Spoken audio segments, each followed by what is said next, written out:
Okay guys, now here we are inside the Tesla Model 3. I'm going to take a few minutes and go into detail on how you use the touchscreen and set some of the other functions of the car that you would normally use in a regular car on a day-to-day basis. Now, since this is an electric vehicle, it's obviously a little bit different. It can be a little bit overwhelming the first time, so hopefully these videos will help you out. We're going to go ahead and get started with very basic functions on how to adjust the mirrors. Okay, so to do the mirrors, first, if you're not already in the car menu, you're going to tap the little car in the lower left corner, and it will bring up the car menu. We're going to go to controls, and we're going to click on mirrors. So here you can see on the screen, it's indicating that you're going to use the left joystick on the steering wheel. It's kind of like a scroll button joystick combined, and you're simply going to scroll in and out to adjust the mirror on the left, and then you're going to do the same thing for the right. It's pretty simple. You can get it pretty close to how you want to do it with just in a few seconds. Just follow the instructions on the screen. You shouldn't have any problem. And then once you're done, you press save. And then you can use the X in the top to close the window. Similarly, if you want to adjust the steering wheel, it's going to be the same thing. You click on the steering wheel, use that same scroll button wheel at the left-hand side, and it will allow you to move the steering wheel up and down and in and out just like a normal vehicle. It, of course, is motorized. Next, we're going to go ahead and we're going to cover the HVAC systems, which is down here where it says low. That means it's at the low temperature. We're going to go ahead and touch on that. And as soon as you touch on it, it actually turns everything on. The blower is kind of loud, so I'll turn it down. As you can see here, there's air showing that it's coming out of these vents. Obviously, it's pretty self-explanatory. This is your fan speed. You can drag it up and down for the speed. You can set the temperature by tapping right here and scrolling to the right, and you can have like a little drag bar which will allow you to get warmer or colder. Right now I have it set for the coldest air conditioning.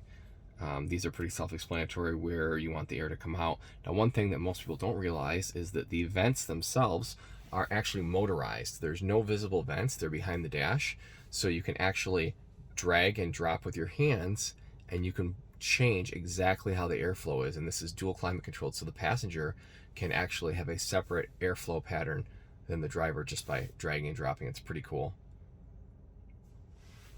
Next, I want to just go over how to actually use the user interface here on the Tesla interactive display. So as you might have seen in the earlier video, you can simply just drag and drop, or I guess kind of slide each of the panels out of the way.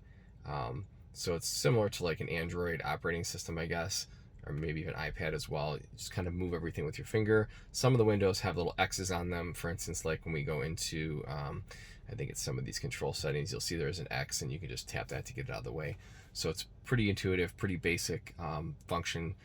You know, if you're used to using like a touch screen of any kind, this is going to be pretty easy for you. But what a lot of people don't realize is just kind of drag and drop things out of the way that you don't want until you get down to the very base layer.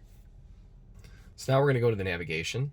You can pretty easily see how this navigation works if you're familiar with any kind of navigation software, but I do want to go over it again. So we can just, I don't know, grab something here that was preset. You can also type in something, but we'll just do this search point that someone else already had in here. Just simply tap on it, and it's going to navigate you. I actually prefer the Tesla navigation over Google. It's very, very nice, and it's on this big screen here, so I recommend using this. It'll tell you your arrival time, how much battery you're going to have left, and it will also recommend charging stations along the way if it thinks you need to charge. So this is the navigation. This car does not have the navigate on autopilot turned on. It's an extra feature that I haven't paid for. So maybe in the future we will, but right now you will actually need to drive the vehicle yourself. You won't be able to navigate on autopilot, but it will give you turn-by-turn directions. So now I just want to take a moment and cover the multimedia. So this car has so many different multimedia options. I won't be able to cover them all in this video, but to begin with, we're going to go ahead and we're going to go to the three little dots, which is our installed apps.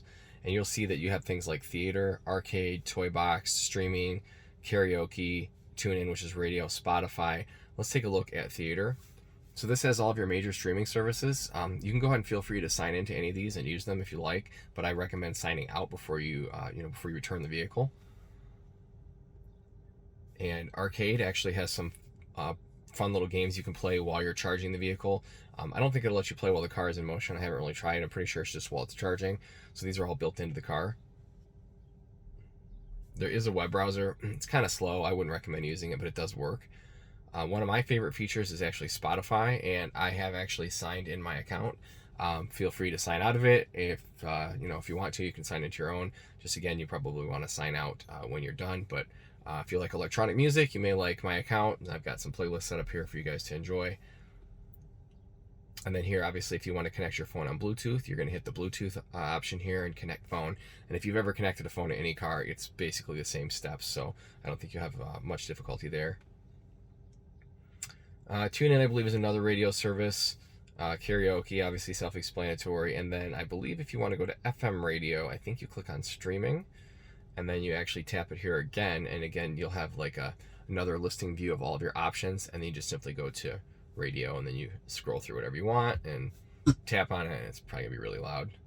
Oh, that station isn't coming in. And then you can just hit stop when you don't want to hear it anymore.